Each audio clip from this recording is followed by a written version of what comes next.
Welcome to Built to Scale with Anthony Mongeluzo, and I am your host, Anthony Mongeluzo. And today, what we're going to talk about is the AI battlefield, right? Let's take AI plus cyber criminals and let's see what they do versus the good guys and humanity and find out who is winning this war. What we're going to discuss is deep fakes and other methods that hackers are using to try to get your data, to try to get your money, because at the end of the day, it is a business.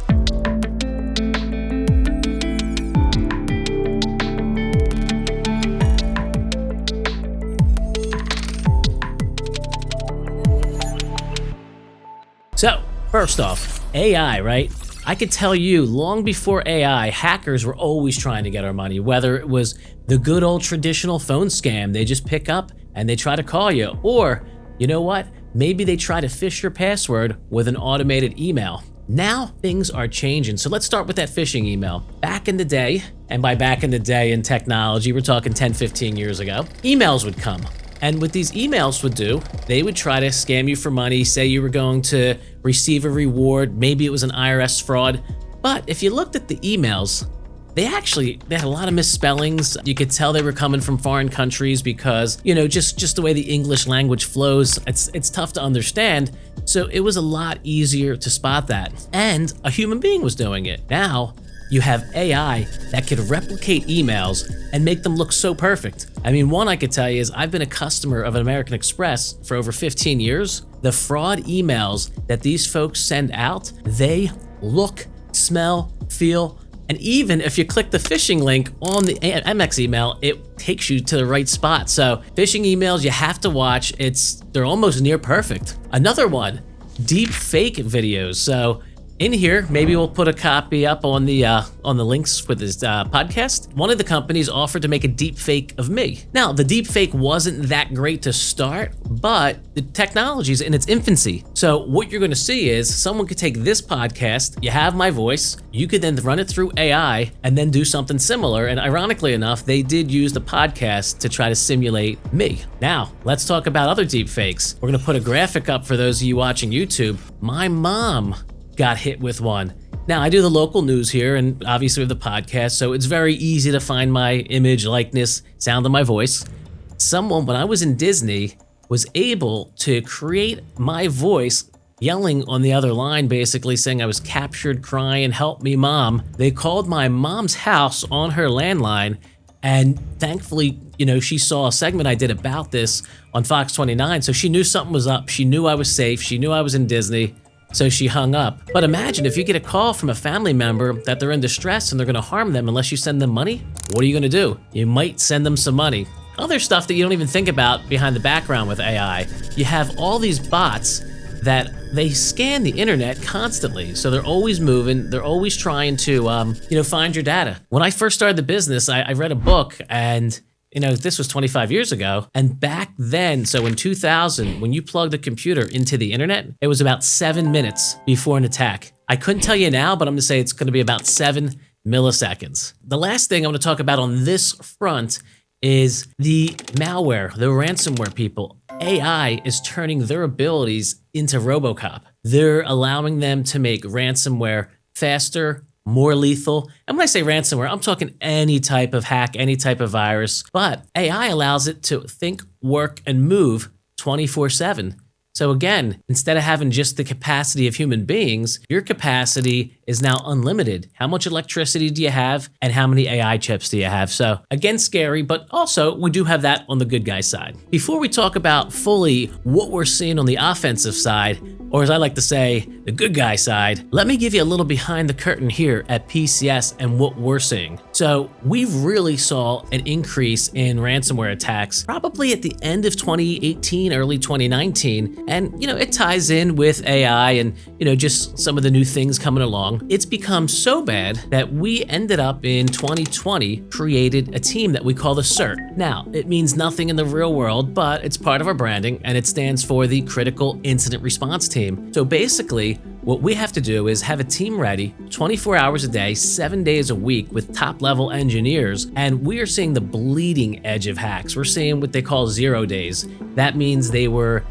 attacks that have not been done, have not been recorded. So we really get to go on the bleeding edge with that. And when I tell you the amount of companies globally that are getting hacked, it's unbelievable. It's names, it's logos that you know. And remember, there's not just us, there's companies all around the globe doing this. So the fact as an MSP that we moved to that shows really what a trend's going on with the hacking. The second thing is, the threats are now moving faster and smarter than ever. What's the industry doing? I feel like we're getting tooled to death, right? And it stinks, but the insurance companies are pushing it. Such a nasty technology environment, right? You know, when I first started the business, it was antivirus, right? You didn't even have that. And then, you know, you moved into different products. Now you have antivirus, two-factor, zero trust, and all sorts of other things. And again, while you do get dollared to death, I could tell you that having these tools, you know, they're saving our clients every day. They protect us, and the cost of a hack is much more expensive. And what you can't even put in terms of dollars, just the amount of stress that you deal with, you know, internally, it's a never-ending nightmare. And then other different things. We're seeing a lot of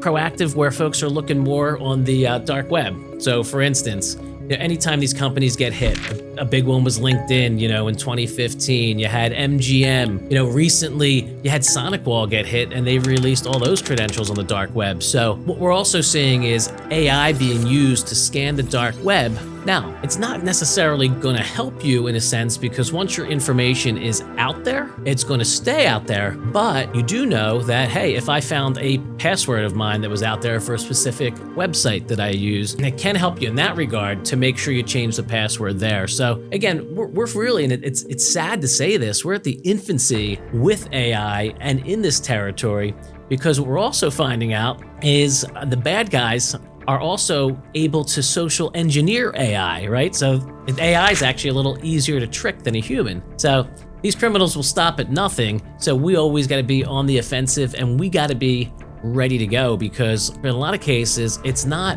if you're going to get hacked, it's when you're going to get hacked. And if you have the layers, the plan, you did a fire drill beforehand, hopefully it makes it a little bit easier, because remember, we can have all these tools, you can have all these protections. If Microsoft or Apple has a key bug and it's not patched, it might not be protected. Okay, now we're up to the security playbook. How do we protect that business? So number one, the bad people, they're going to use AI, we're going to use AI. So we're going to use advanced AI threat detection. And what that does is that analyzes things, not just what's known, but what's also unknown. We had Kyle Hansloven over at Huntress, who is our ERD partner, which again, they're using the AI, they have a data center, they have their SOC, we're using our folks. So there's literally numerous agents, AI, and people looking at all the systems. So that is a bare minimum, and that's required by your insurance. So if you don't have two-factor and advanced threat protection, you might not be able to get cyber insurance. Secondly, with this system, you also want to make sure if a system is infected, the first thing you do is you quarantine it, you cut it off from the network. So now, hey, maybe they got that system, the AI picked it up, but you don't want that system acting as a gateway into your entire network. So in nanoseconds, these software programs can isolate that. And again, it might have been an important computer, but I'd rather have a computer down. Or even if it's not infected, we do get some false positives, which is a good thing. If it's not infected,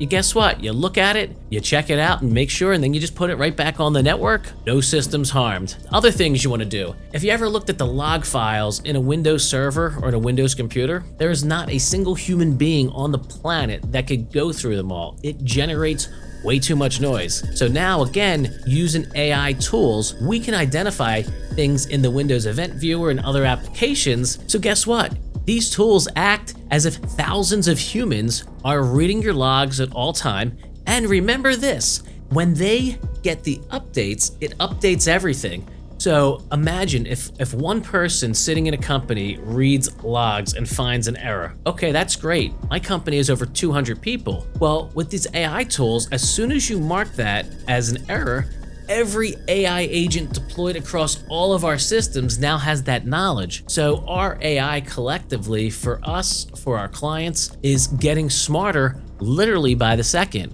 And the companies will also take in feedback from all of their other customers that are just like us, again, turning this product into a super product. So you want to try to pre-identify risks, because remember, when these hackers get in, whether it's AI or not, the moment that you know you're hacked is not the moment that you were hacked. Sometimes these folks will live in your systems for a very long time. So again, by having all these tools and by having all this predictive technology, they might be able to identify it before they drop a payload. Email security, right? You also want to have email security that learns, because believe it or not, phishing is still one of the most successful ways that hackers get into a network. So we're talking all this AI, we're talking all these things, but at the end of the day, the human being is really the weakest link of the network. So let me give you a quick example with MFA and the dark web. So I have to hit a button on my phone when I log into my computer, or really anything these days. And what'll happen is this. Let's say I use the same password for everything, which I don't, and you shouldn't either. It goes on the dark web. An AI tool picks it up and then goes to log into my bank account. It realizes from, the dark web hacks where I bank, what I do, my username. Well, now at that moment, unless that hacker has my device, unless that hacker has my phone, guess what? They have my password. They were halfway in, right? They unbolted the top lock, but guess what? They can't get the bottom lock in. So that's a very simple way of explaining, because I have the code that they need. That's why multi-factor is so important. And again, I stress this all the time. I have it set up on my Zoom. I have it set up on things that are not even necessary, just because I don't want people getting into my stuff. So remember this too. Even though we're going through all these different things, the human element is always still going to be the most important element. And you as a business owner or someone that works in an organization, just needs to use common sense. Don't click the link on the email. Don't let people run around your building. If there's network ports that are around and they're active, disable them, because someone could walk in and plug something in. So what I would say is this, you're still gonna need your security team, right? You're gonna need your smart people, you're gonna need your technology group. So AI is not really meant to replace them, but AI is meant to support them, to supercharge them. And if you were born in the 80s like me, turn them into RoboCops, right? Part man, part machine. So some leadership lessons and what business owners need to know. One, you can't fight automation with manual processes. The status quo answer of, oh, well, we always used to do it this way, or hey, we've never been hacked before, this is just the way we do it. That's not gonna fly anymore. Right now, being quick, being speedy, visible, and nimble are really the biggest advantages that you have.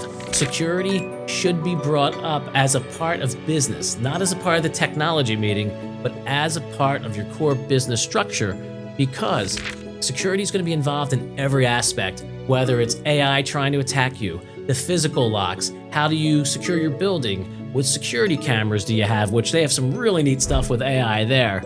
Next up, AI and human expertise, right? Use AI to empower your people. Use AI to make you more efficient. If a task would take you an hour, but you could do it in 10 minutes with AI, don't have the pride to say, well, I should always do it this way, or, this is AI, I don't trust it.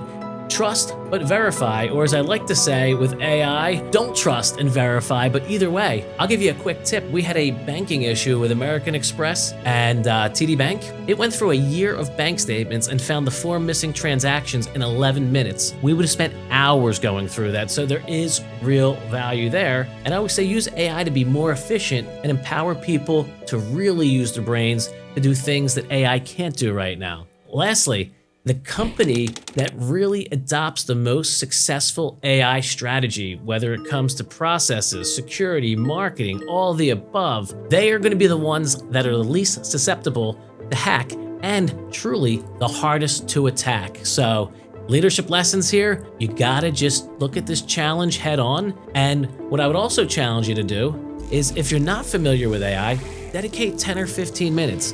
Pick up ChatGPT, or go, if you have a X account, use Grok. Just challenge yourself to see what it could do. It will make your life better. It will screw up, won't always give you the right answer, but also trust in it from the companies out there that are making these AI security tools to protect you, because businesses are not going to survive without it. So as a final takeaway, AI is not going anywhere. It's going to be supercharging. And I was talking with my business partner over at Liberty Fox, Bill Evans, the other day, and he truly believes that AI advanced 2 years in the last 3 months. And what that means, if you know technology, it's just going to go faster and faster. Businesses, from a security perspective, you can't be reactive. You need to shift to proactive. You have to look at all these tools, you have to make time at your meetings, and you have to take this seriously because it's moving fast, and I could tell you this, the AI arms race is not going to end. This is the beginning. But thank you so much for taking the time. I hope that you got some insight on AI and most specifically with security. If there's ever a topic you want to hear, reach out to us, shoot us a message. Links will be below. And again, thanks so much for tuning in to Built to Scale with Anthony Mongeluzo, and look forward to seeing you at the next episode.